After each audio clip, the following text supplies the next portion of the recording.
vezes chegam, cavalheiros chegam ali no nosso consultório e a gente fala, meu Deus, e agora? Como que eu vou lidar com isso, né? Então, ó, antes da gente começar, eu quero convidar para vocês, né, se sentar confortável aí, respirar fundo, e eu quero que vocês tragam na mente de vocês a imagem de um casal que você já atendeu ou que você está atendendo agora, daquele casal que é mais difícil. Imagina que ele está diante de vocês agora. Pensa numa conversa difícil que já aconteceu entre eles. As palavras. Você se sente confortável? Pode fechar seus olhos. As palavras. Imagina que eles estão aí. O tom de voz. Talvez tenha sido alto, tenso, ou até, quem sabe, frio, distante, com muito silêncio. Imagine eles aí com vocês. E perceba o que você sentiu ali, sentado como terapeuta. Talvez um nó na garganta, no estômago, talvez aquela vontade de intervir e não saber como, ou aquela sensação de estar presenciando ou revivendo algo muito doloroso na sua vida.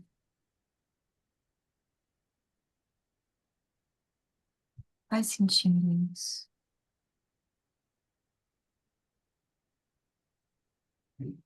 Respira fundo mais uma vez e guarda essa cena e essa sensação no seu coração,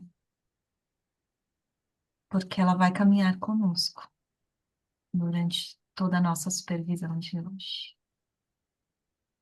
E aos pouquinhos, vai voltando pro aqui e agora.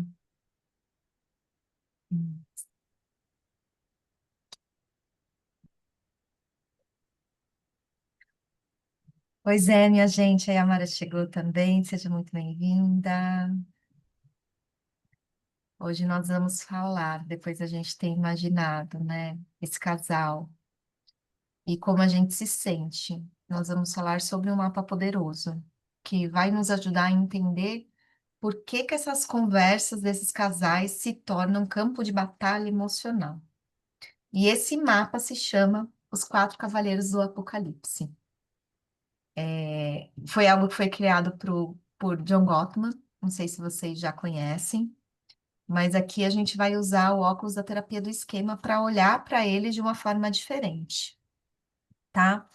E foi tão lindo esse tema, gente, porque surgiu lá na nossa supervisão de relacionamento, né?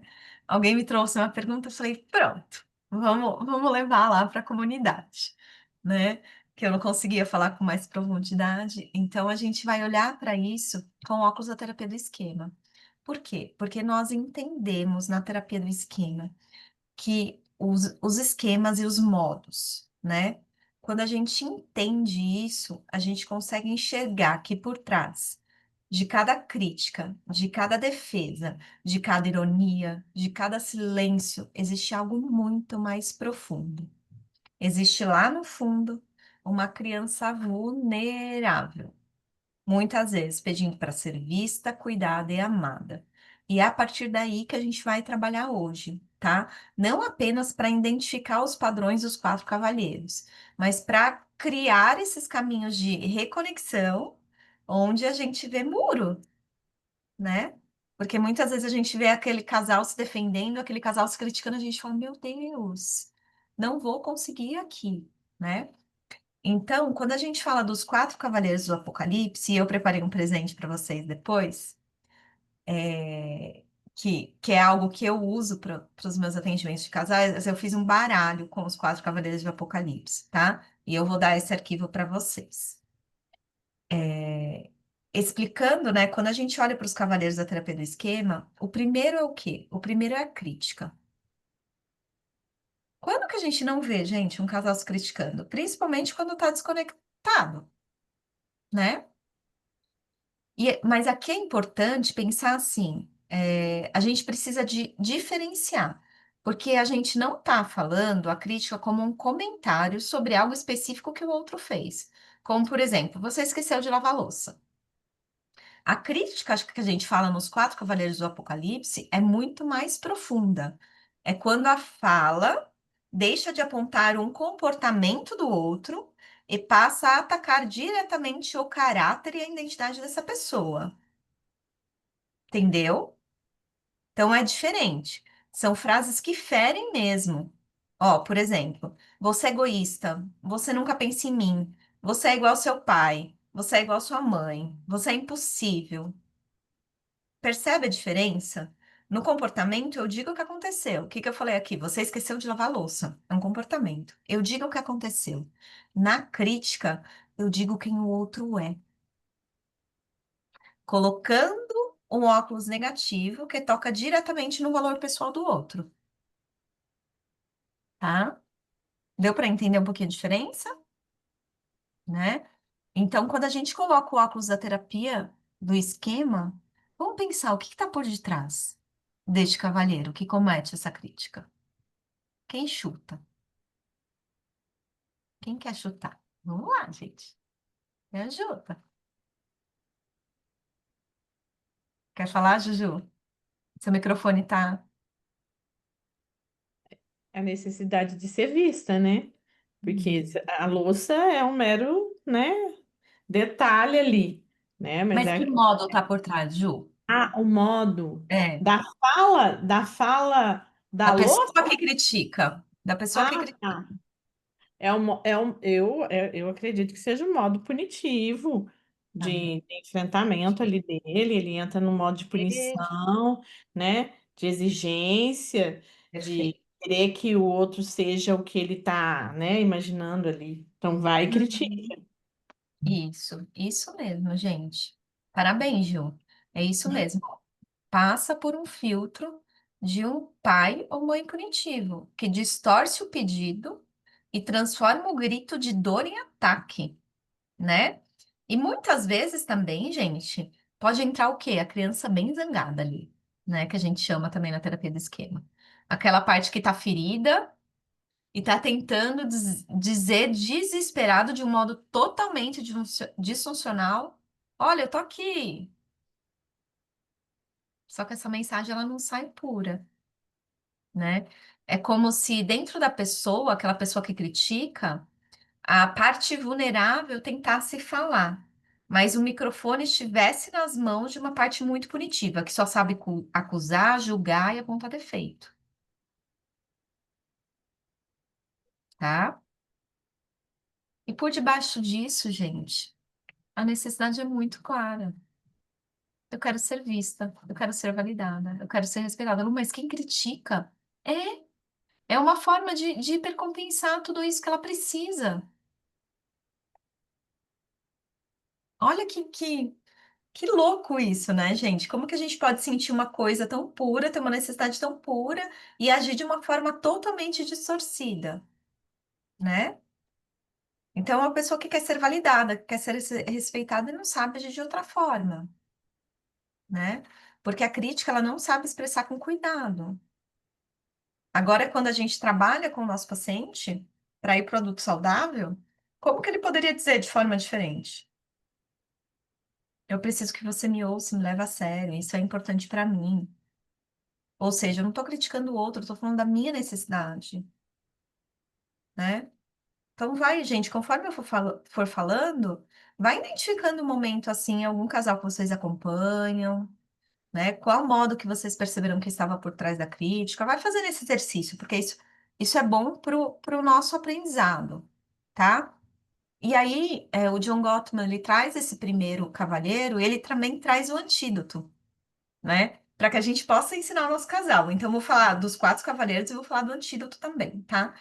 Lu, como que eu posso ensinar esse meu casal, né, a começar a agir com o antídoto da crítica. O antídoto da crítica é a reclamação suave. Lu, o que que é isso? Se a crítica é o primeiro cavalheiro, né? O antídoto, o Gottman chama de reclamação suave, tá? E na terapia da esquema, como que a gente pode traduzir isso? A gente dá voz à criança vulnerável através do adulto saudável, sem deixar que o pai e a mãe punitiva, a voz punitiva, tome a frente. Então é isso que a gente vai fazer. Entendeu, gente? A gente vai traduzir da voz da criança vulnerável através do adulto saudável sem deixar que a punição tome conta, né? Porque a reclamação suave, ela não ataca o caráter do parceiro, da parceira, mas ela expressa de forma clara e respeitosa o que eu estou sentindo e o que eu preciso. Ela parte de uma fala de um eu que fala sobre si, ao invés de um você acusador que coloca o outro contra a parede. Faz sentido isso? Alguém quer falar, gente? Não? Tranquilo? Quiser falar? Tá fazendo sentido, gente? Isso, tá? Né? Então, o que que eu vou ensinar para os meus pacientes quando eu vejo a crítica aparecendo? Eu sinto, nomear a emoção. Quando descrever o comportamento específico sem julgamento. Eu preciso, eu gostaria. Expressar o que que eu preciso, o que que eu gostaria de forma positiva, né? Por exemplo, vamos dar um exemplo de crítica aqui, para ficar mais claro para você. Chega uma parceira que está cansada, o parceiro não ajuda com as crianças, ela vai chegar, você é insensível, você é egoísta, você nunca me ajuda com as crianças. O que que ela está fazendo? Criança zangada com a punição aí, né? Esse é o cavalheiro da crítica. Agora, o que que a gente faz para transformar isso em reclamação suave? Eu me sinto sobrecarregada quando cuido de tudo sozinha à noite. Eu preciso que você me ajude a colocar as crianças para dormir. É o adulto saudável representando a criança vulnerável dele. Eu estou cuidando como adulto saudável da minha necessidade emocional e estou pedindo para o outro, eu preciso que você faça, tá? Então, na prática clínica, como que eu vou ajudando o meu paciente com isso? Eu treino com o paciente essas frases reais. Eu uso o role-playing, tá? Do cavalheiro. Eu vou fazer a psicoeducação dos cavalheiros, dos modos, tá? E vou ajudar ele a fazer o quê? A se comportar como adulto saudável e dar voz para a criança vulnerável, tá? Eu digo até, tem muitos pacientes meus que são críticos, né? Eu digo para a paciente imaginar que ela está falando com o parceiro ou com a parceira como se fosse ensinar uma criança de 5 anos algo importante. Aí você fala, meu Deus, mas ele é adulto. Não é no sentido de infantilizar, mas é de comunicar com clareza, com paciência, com tom seguro, né? E isso ajuda, essas metáforas, ajuda a desarmar a reatividade, né? Às vezes a gente acha que é meio óbvio, não, tá? Tudo bem no primeiro cavalheiro? Vamos para o segundo? Quer falar, Su? Não estou escutando você, amada. Vocês estão escutando, gente?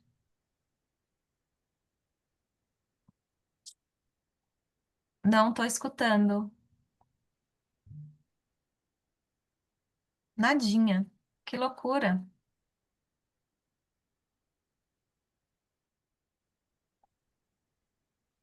Ainda não.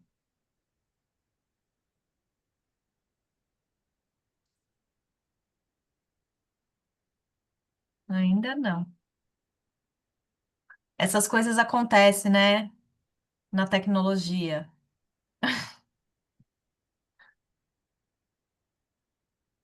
Quer escrever, Su?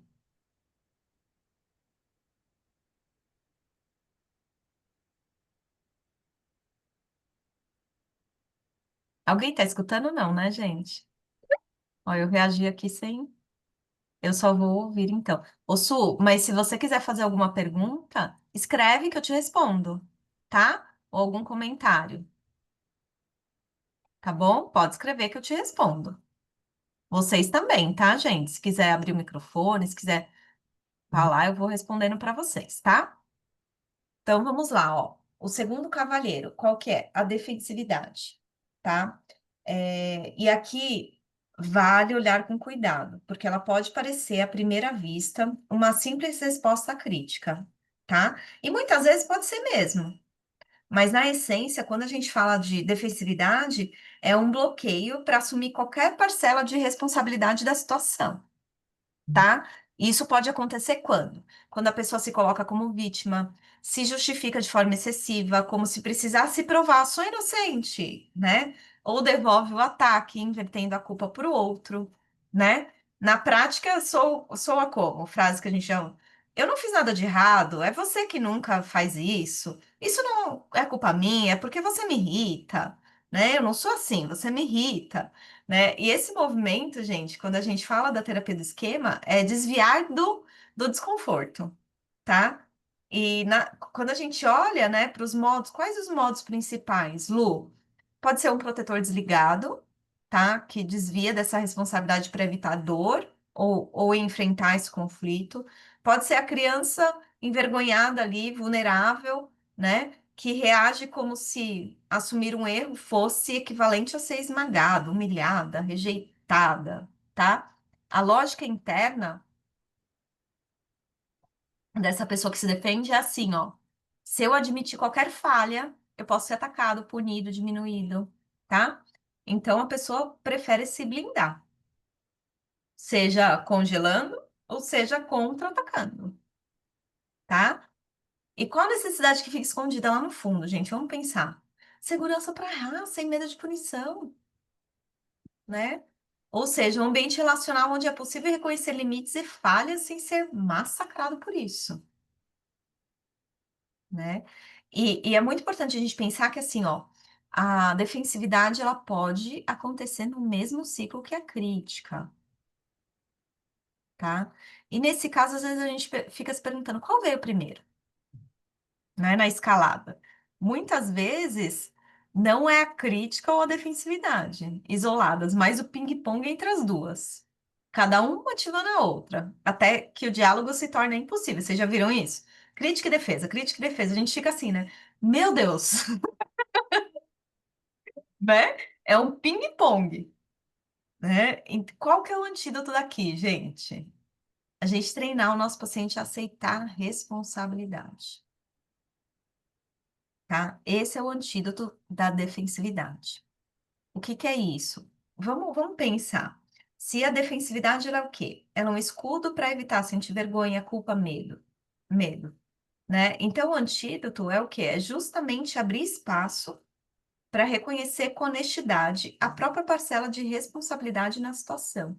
E aqui a gente não está falando de subjugação, a gente está falando de reconhecer a responsabilidade, tá? Então, a gente vai ensinar o nosso paciente a sair do modo protetor evitativo e trazer para a conversa o adulto saudável. Reconhecer, gente, e tá reconhecendo minha mão aqui.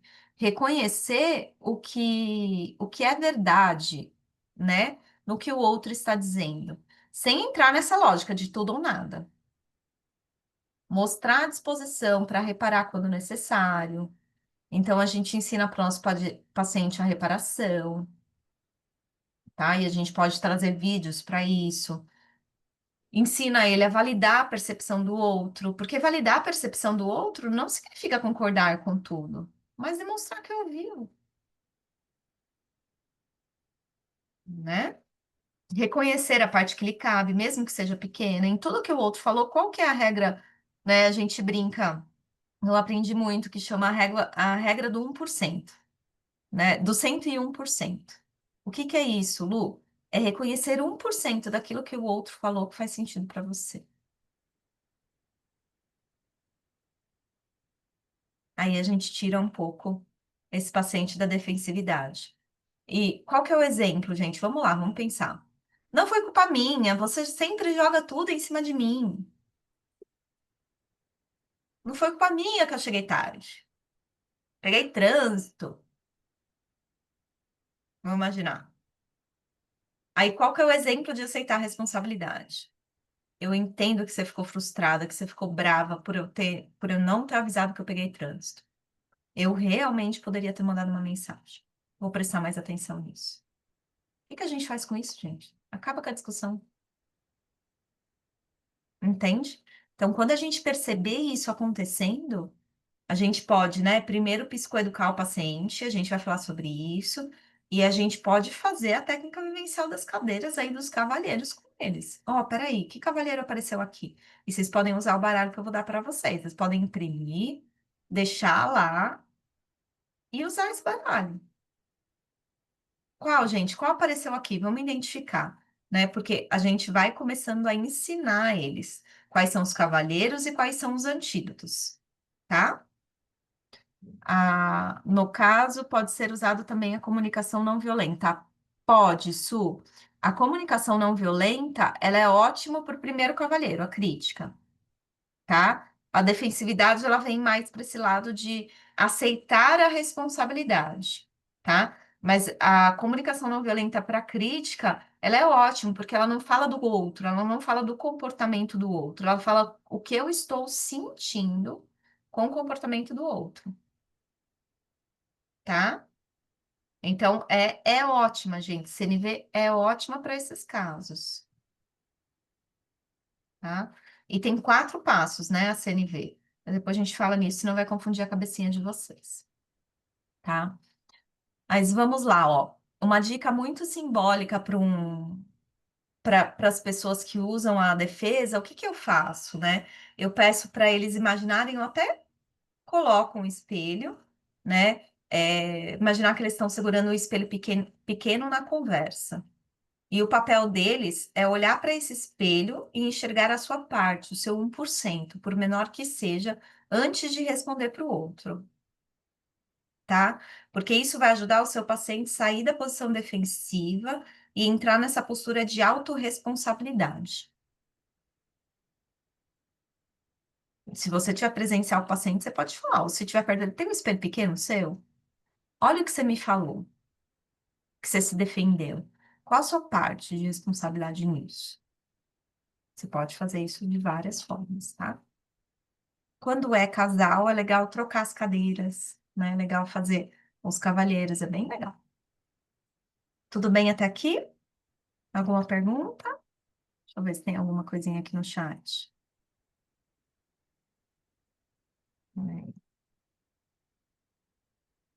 Não, tá bom. Se tiverem, pode abrir, tá bom? E o terceiro cavaleiro é o desprezo. E aqui vale dizer, né, segundo Gottman, ele traz que esse é o mais perigoso para a saúde do relacionamento, porque ele corrói a base da relação, que é o respeito. Então, o desprezo, ele se manifesta não apenas nas palavras, gente, tá? Isso é muito importante a gente, como terapeuta de casal, olhar, mas em gestos e expressões. Então, o tom de voz carregado de superioridade, o sarcasmo, a ironia, aquela risada debochada em momentos, o famoso rolar de olhos, nem precisa falar nada, né? Quando o outro tá falando, fica assim, ó, né? Então, é uma mensagem emocionalmente destrutiva, né? É você olhar para o outro e dizer, eu sou melhor que você tá abaixo de mim. Olha que forte isso, né? E acho que algo é importante citar que eu não falei. O Gottman, ele falava que esses 4 cavalheiros, quando eles aparecem numa relação, a chance de divórcio é muito alta. É por isso que a gente tem que cuidar deles, tá? E quando a gente olha para o desprezo, é muito grande essa chance também, tá? Quando a gente olha para a terapia do esquema, vamos pensar.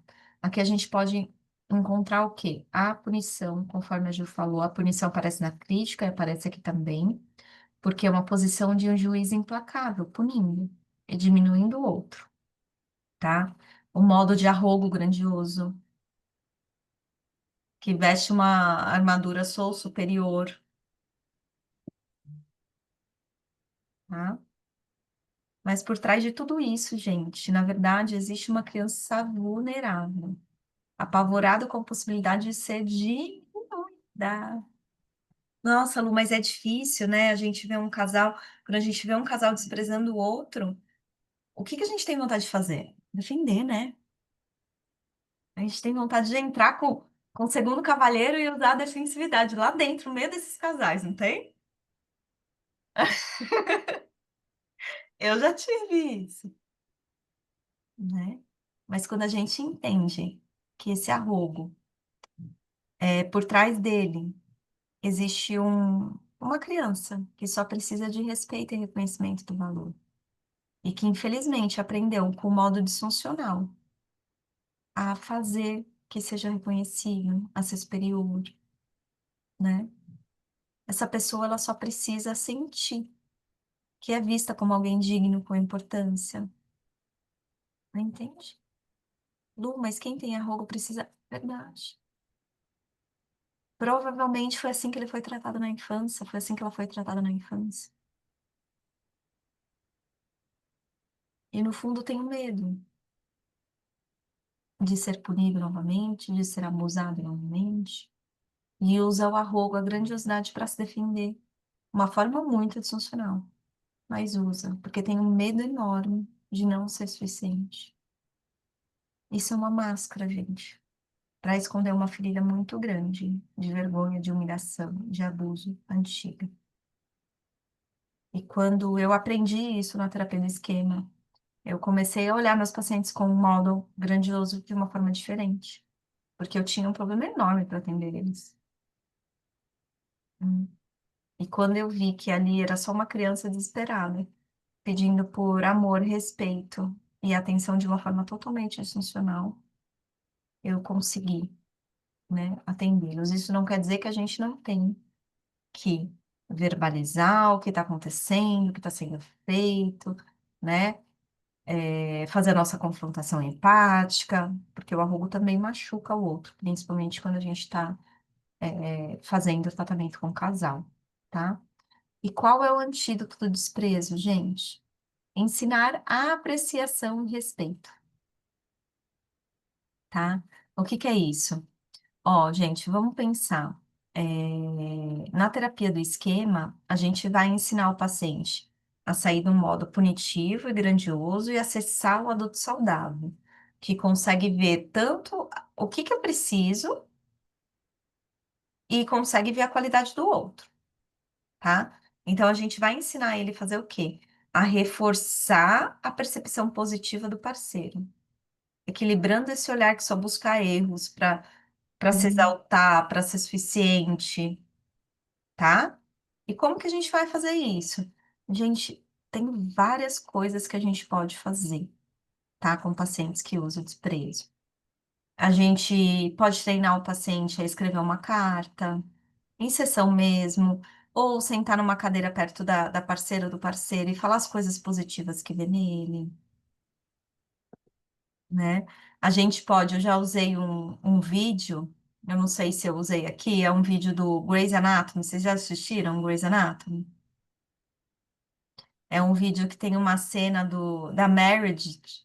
Qual que é o nome do cara que ela casou mesmo? Esqueci agora. O Derek, Isso, é, né? o primeiro.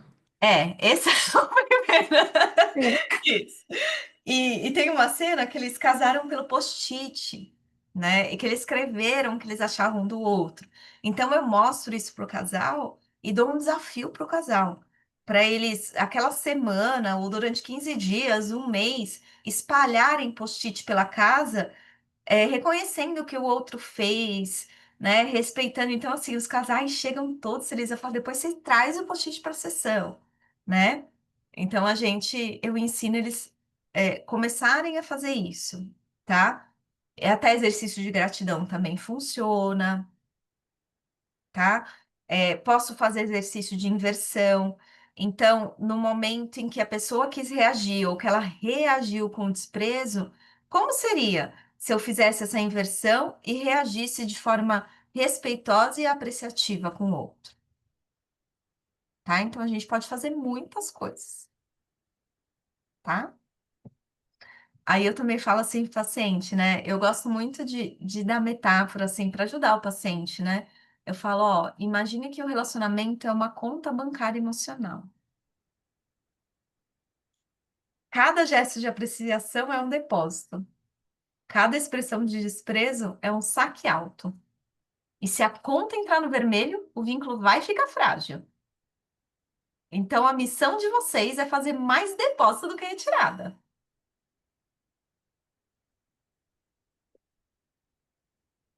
tá? E isso, gente, conecta. Tudo bem até aqui? Agora vamos para o nosso último. O último cavalheiro é o distanciamento emocional, tá? Gottman também chama ele de obstrução. É aquele momento que o diálogo se apaga, não porque o problema acabou, mas porque um dos dois saiu mentalmente da conversa. É o silêncio, é a fuga, é a pessoa que cruza os braços, evita o olhar, se inclina para trás, muda de assunto ou começa a fazer outra coisa. E na superfície pode até parecer indiferença ou desprezo, tá? Por isso que é importante a gente identificar. Mas no fundo é o quê? É um mecanismo de autoproteção. A pessoa ela está emocionalmente saturada, né? Então o corpo e a mente estão sobrecarregados a ponto de não conseguirem acessar mais nada. É o modo protetor desligadíssimo, gente. Desligadíssimo. Esse aqui, ó. Como que é o nome do cavaleiro, Lu? É distanciamento emocional, obstrução.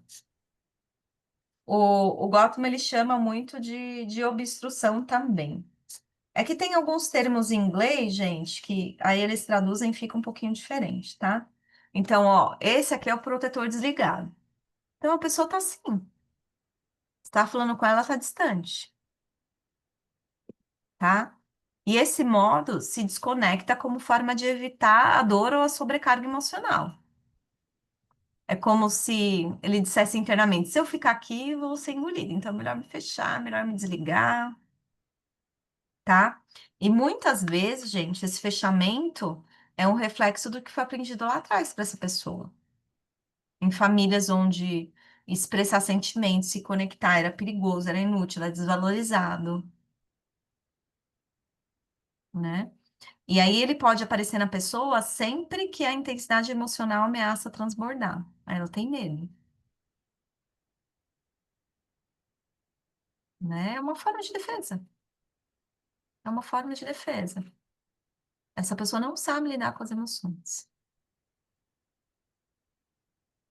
Apesar, gente, da aparência de frieza disso, porque quando a gente olha, vamos imaginar um casal lá, se vocês têm algum casal com protetor desligado. Quando a gente olha, a gente fala, nossa, que frieza, né? A outra tá chorando, a outra tá fazendo alguma coisa, a outra tá se expressando e fica quieto. A gente não olha assim, né? Mas a necessidade central de quem tem esse cavaleiro é muito legítima. O que que eles precisam, gente? Tempo e espaço para regular as emoções. Tempo e espaço. Essa pessoa ela precisa de um intervalo para se acalmar e reorganizar antes de conseguir voltar ao diálogo, né? Vou fazer uma autorrevelação aqui para vocês. O meu marido é o protetor desligado, ele é evitativo, né? E antes da terapia do esquema, eu conversava com ele e falava, meu Deus do céu, eu falei que você tá quieto. Eu tô falando isso pra você, você tá quieto? Não, eu tô pensando aqui, eu tô me reorganizando. Eu falei, nossa, mas desse tanto? Eu não entendia ele. Eu não entendia. Hoje eu já entendo. Tá bom, você precisa de um tempo, né? Tá bom, vou te dar. Mas você volta, né? Volta. Então hoje ele já faz esse caminho de volta. Mas antes eu não entendia. Eu achava que aquilo era, sabe, um distanciamento mesmo. Não, não tá nem ligando que eu tô falando. Por que você tá quieto? Não, Lu, tô aqui entendendo, reorganizando o que você falou. Porque ele precisa de tempo e espaço para regular a emoção dele. E como eu não preciso, eu entendia isso. E assim como eu, gente, tem vários casais que se parecem para vocês com esse problema. E olha que a gente não tinha assim, nossa, uma briga homérica. Mas isso me incomodava, porque eu tenho privação emocional. Isso me incomodava e eu não sabia entender. Aí, quando eu aprendi terapia de escravo, eu falei, já sei. Aí eu fui explicar pra ele, ele falou, nossa, faz sentido, é isso mesmo. Eu falei, então tá, agora eu te entendo. Entende? Então, pode falar, Ju. Ô Lu, e aí, né, quando a gente fala, né, a gente que, né, tá tendo aí muitas questões que envolvem a traição, né? A pessoa se sentindo não ouvida, achando que o marido, né? Porque muitas vezes o homem que tem uma dificuldade maior de expressar sentimentos, achando que ele não está ali sofrendo com a situação e aí acha que não está sendo vista, não está sendo validada, não está sendo amparada e acaba cometendo, né?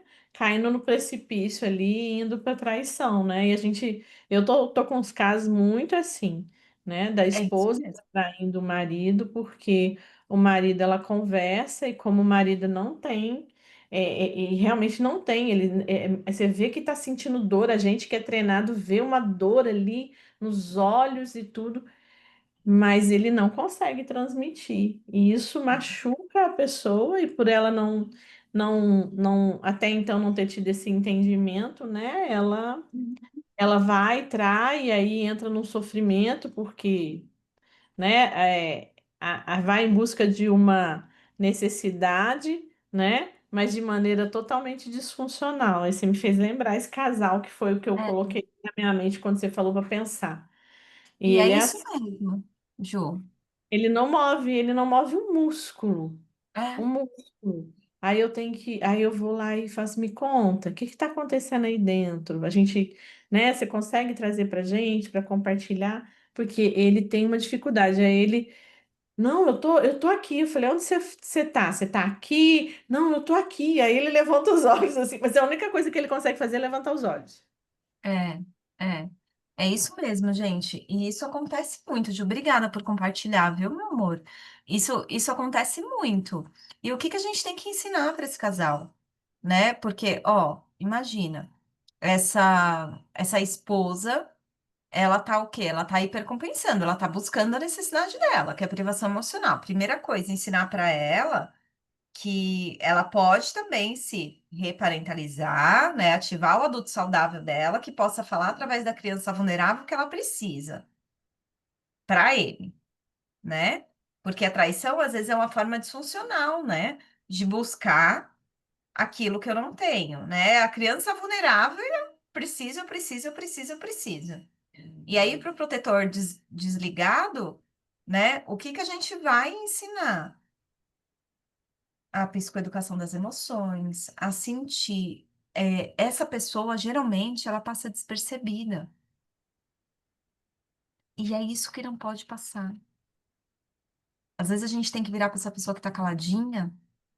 Eu tô vendo aqui que você fez uma expressão, ou que você tá aí quietinho no cantinho. O que que tá se passando aí com você? Aonde no seu corpo você tá sentindo algum incômodo? Porque as pessoas às vezes não sabem falar da emoção. Ela não sentiu. Entende? E eu tô falando pra vocês, gente, de um caso real.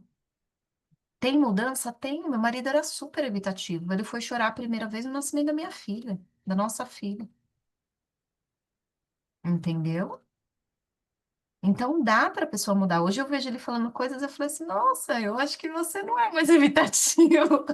Então, assim, você vê que dá para fazer, mas é com o tempo, né? Indicar terapia individual também para essa pessoa que é evitativa. De preferência, terapia do esquema, terapia focada nas emoções, tá? Que mexe muito com o emocional, tá? E quando a gente olha aqui para o cavalheiro, né? Voltando só um pouquinho para o cavalheiro, Quando a gente fala do distanciamento emocional, essa pessoa ela precisa mesmo de um tempo e espaço para regular as emoções. Mas imagina que ela está com outra que tem uma necessidade ali de validação, né? E como que a gente vai fazer isso? A gente fala da pausa para autorregulação com retorno marcado, tá? O que que é isso? Aquela pessoa ela tá sentindo, ó, eu não aguento mais esse estímulo agora, eu não vou saber lidar, eu não quero entrar nesse conflito, né? É o outro não mostrar que tá, porque se ele fica quieto e ele fugir, o que que ele tá mostrando? Não tô interessado no assunto, não vou fugir, né? Então a gente vai transformar a fuga silenciosa em uma pausa estruturada. Então, ele vai reconhecer o que ele está sentindo. O que que está sentindo? Incômodo. Não gosto de conflito. Se eu falar isso, ela vai brigar. Se eu falar isso, ela vai me criticar. Eu vou me sentir menos, né? Então, a gente reconhece o que ele está sentindo. Ele vai comunicar para o outro que ele precisa de um tempo para se acalmar. E qual é esse tempo? E ele vai ter que garantir que vai voltar para a conversa no momento combinado. Lu, preciso de 20 minutos para me acalmar. Eu não consigo responder assim para você. Daqui a pouco a gente conversa. O que que a gente vai fazer, gente? Esse é o movimento da terapia do esquema de pegar o controle do protetor desligado, a gente pega aqui e vai colocar a serviço de um adulto saudável, tá? A gente vai criar esse espaço de autorregulação para retornar a conversa de uma forma construtiva, tá? Então tem que ensinar essa pessoa a se comunicar, retornar no tempo combinado, isso é importante, tá? Retornar. Né? Por exemplo, vamos pensar. Deixa eu ver se eu tenho algum caso meu. Ah, tinha um casal que eu atendia muitas vezes e a gente trabalhou, né? Esse casal já recebeu alta, a gente trabalhou Quatro Cavaleiros do Apocalipse e ele era protetor desligado. Toda hora que a mulher ia brigar com ele, sabe o que que ele fazia? Ele pegava o celular, começava a olhar o celular e saía do ambiente sem dizer nada, deixava ela falando. Ela ficava louquíssima. Tinha vezes que ela saía na casa, assim, ó, atrás dele xingando, falando, os filhos vendo, todo mundo vendo. E ele, nossa, mas eu não fiz nada, eu não falei nada, eu só saí. Entendeu? Então ela ficava assim. Então o que que a gente trabalhou? A gente trabalhou dessa necessidade de autorregulação dele, né? A gente trabalhou a crítica dela, a punição, né? O desprezo. E ao mesmo tempo que eu trabalhava com ela, eu trabalhava com ele, né? Então, eu ensinava ele, ó. Não tô conseguindo te ouvir direito agora gritando desse jeito. Eu fico muito agitada, eu fico muito ansioso. Eu preciso de uns 20 minutos para me acalmar e você se acalmar também. Aí a gente volta a conversar. E eu ensinei para ela que isso era o sinal para ela parar também.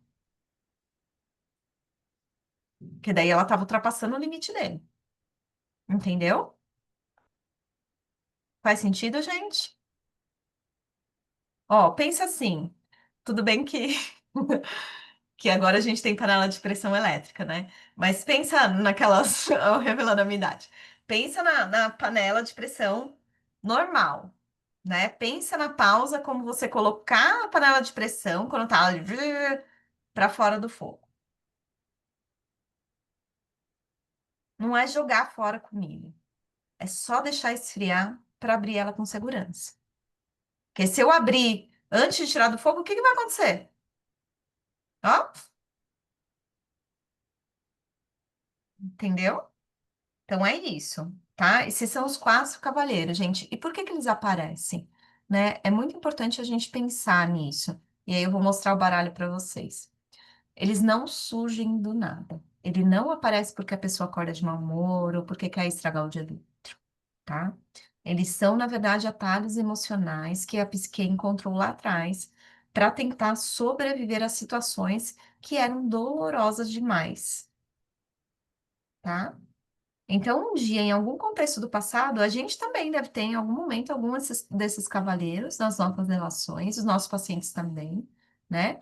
Então, um dia, em algum contexto do passado, muitas vezes na infância, esses padrões funcionaram.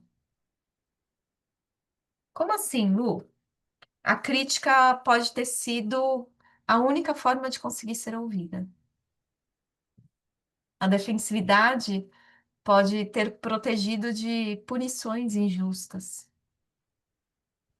O desprezo pode ter sido uma armadura contra abuso e humilhação.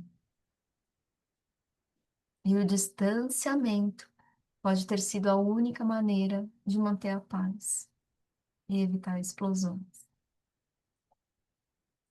O maior problema, gente, que a gente entende na terapia do esquema é que o que serviu como proteção um dia, hoje afasta e fere na vida adulta,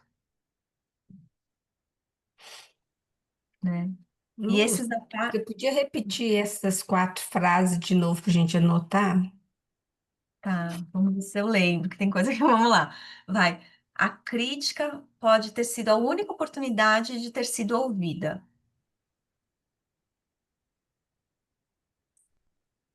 Uhum.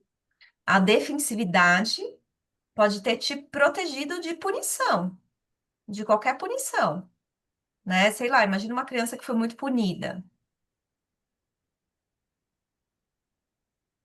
O desprezo, quando a gente fala do desprezo, né? A gente fala também do mal do arrogo, ele pode ter sido uma armadura para me proteger do abuso, para me proteger da vergonha, para me proteger da humilhação.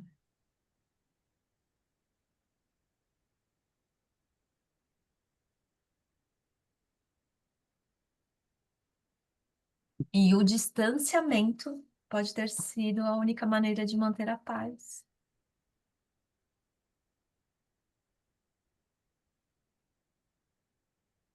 Eu até me lembrei de um filme agora, eu não lembro como que ele chama, mas ele tem uma capa da menina com uma borboleta assim atrás.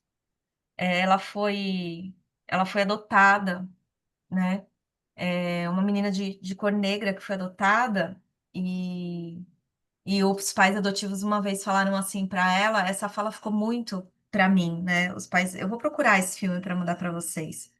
Os pais adotivos falaram para ela como você pôde crescer uma pessoa tão boa, né? Num lar onde teve ali sangue, drogas, teve muito, né? Muita coisa feia. Peraí. Teve muita coisa feia. Aí, sabe o que que ela respondeu? Todas as vezes que minha mãe estava se drogando ou minha mãe estava fazendo algo, ela pedia para eu fechar os olhos. Até me emociono, né? Então, às vezes, gente, o distanciamento, o protetor desligado, é onde a pessoa teve que desligar para sobreviver, né? Ai, Amara, tá bom, meu amor. Obrigada, viu, por estar conosco. A Suede pediu a defensividade, né? A defensividade pode ter te protegido de punições. Obrigada, Fê. Eu já tô terminando também, gente. Vocês têm paciente? Então, gente, assim, ó, o nosso papel, quando a gente olha para os cavalheiros, terminando aqui, é ir Não, além, não. é ir além. Alguém quer falar, gente? Não? Tá. É ir além do comportamento, tá? Além do que ele disse ou fez. Qual modo está ativo? Qual cavaleiro está ativo? Qual criança está gritando por trás desse modo? Tá? Então a gente, conforme foi passando, né? Eu falei para vocês, é importante a gente nomear, a gente validar. Eu entendo que você se fechou, João. porque sentiu medo da conversa piorar. Isso é uma forma de se proteger? Que cavaleiro está acontecendo ali, né? Então, a gente ensinar o antídoto, e a gente pode fazer isso também em técnica vivencial, tá, gente? Para mostrar para os nossos pacientes. Ó, e agora, para finalizar, eu quero uns 2 minutinhos abrir para pergunta, se vocês quiserem. Então, deixa eu mostrar aqui para vocês. Eu vou mandar lá no grupo, tá? Para todos. Esse aqui eu uso muito com os meus casais, tá vendo?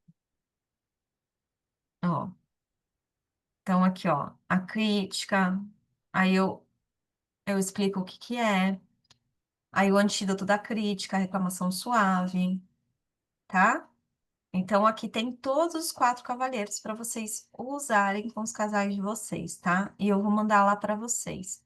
E eu fiz também aqui, ó, um resuminho, tá? Aí eu vou mandar para vocês também. Estão vendo? Tá? Vou mandar lá no grupo. Vai ser um presente para vocês. E aí vocês podem usar essa cartinha, vocês podem mandar para o paciente online, né? Vocês podem imprimir, vocês podem, quando vocês estiverem fazendo cavalheiro, colocar, fazer a psicoeducação, colocar, ó, qual cavalheiro eu vi aparecendo aqui? Esse daqui. Então vamos treinar, vamos fazer a inversão dos papéis, vamos treinar o antídoto, tá? E aí, meus amores, alguma dúvida? Alguém quer fazer comentário? Su, se quiser, escreva, tadinha, tá sem microfone. Muito bom, viu, Lu? Obrigada. Imagina, Su, que bom que você amou. Que bom, gente. Que bom. Eu espero que tenha sido útil para vocês. Quer falar, Juju? Foi ótimo, Eu. porque vai indo, a gente vai lendo e vai fazendo tanta coisa, e às vezes a gente esquece das coisas que a gente tem como ferramenta, né? Eu tô separando um monte de coisas, porque os cavaleiros eu já tinha visto lá no início, e a gente às vezes passa e esquece. Você trouxe assim tão gostoso, de uma forma tão gostosa para a gente poder colocar em prática, né?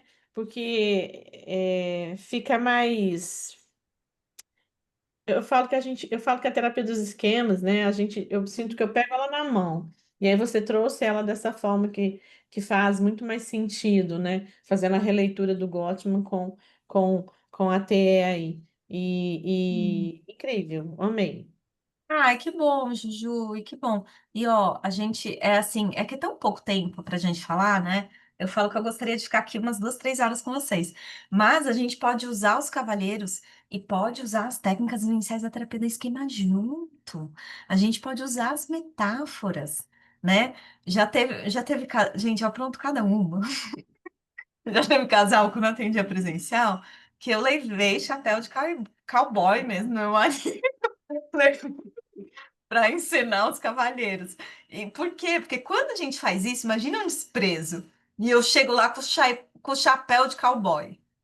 O cara caiu na risada. Então eu já desarmei. E quando a gente consegue fazer isso, a gente consegue ensinar. Porque o que que eu fiz? Eu tirei ele do modo defesa, né? E a gente pode fazer isso. Até no online, a gente fala, "Ah, gente, traz os. Vocês têm chapéu aí? Vocês gostam de sertanejo? Você tem isso, tem aquilo? Leva. Leva, use. É muito bom que a terapia do esquema ela dá esse, né, essa chancela pra gente, tá? Mas eu vou mandar lá no nosso grupo esses arquivos. Eu espero que vocês tenham gostado. Juju, muito obrigada por estar aqui. Mara, Su, eu vi que você pôs aqui que eu queria saber como aprender mais com aulas com você. Su, a gente tem uma especialização também para terapeuta de relacionamento. A gente pode falar sobre elas. Eu tenho um grupo de supervisão também, tá? Me dá um oi no WhatsApp, pode ser? A gente marca uma conversinha, tá? Vai ser um prazer ter vocês mais de pertinho, tá? Você tem? Você é de qual cidade? Eu sou de São Paulo. E Hum. você, Má? Eu sou de Uberlândia. Ai, que delícia! Que eu não sei de quando foi a primeira vez que eu vi você e como que surgiu. Então eu falei, vou perguntar. Eu pensava que você era daqui. É, não, ó, mas meu pai, ele morava. Acho que vai voltar agora. Mas ele morava em Fama, em Minas Gerais, você conhece? Não, fama? Pertinho de Alfenas. Não, não conheço. Adorava ali. A Ju mora em Belo Horizonte. Eu também não conheço, Ju. Vou conhecer agora no final do mês. Vou estar com você aí. Eita, a gente vai ter. Você veio com pouco tempo, esse é o problema. Só Mas eu veio vou pela. voltar. Eu vou Mas voltar. vai Eu voltar mesmo, que a gente tem coisa para fazer. vou voltar. Em dezembro eu tô aí de volta. Daí eu volto com a família para passear também. E Su, você é de onde? Escreve pra gente saber.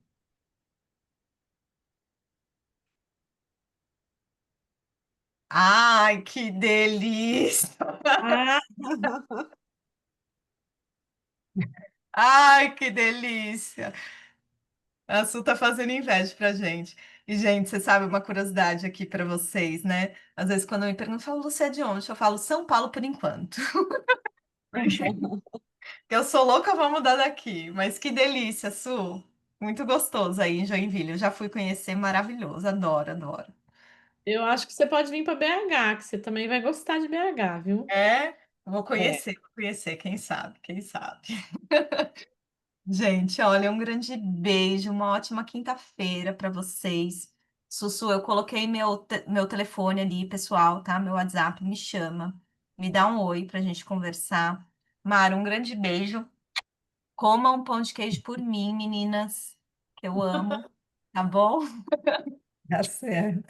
Um beijo, uma ótima sexta-feira, um bom final de semana para Gratidão. vocês, viu? Beijo, beijo. Tchau, Tchau. tchau.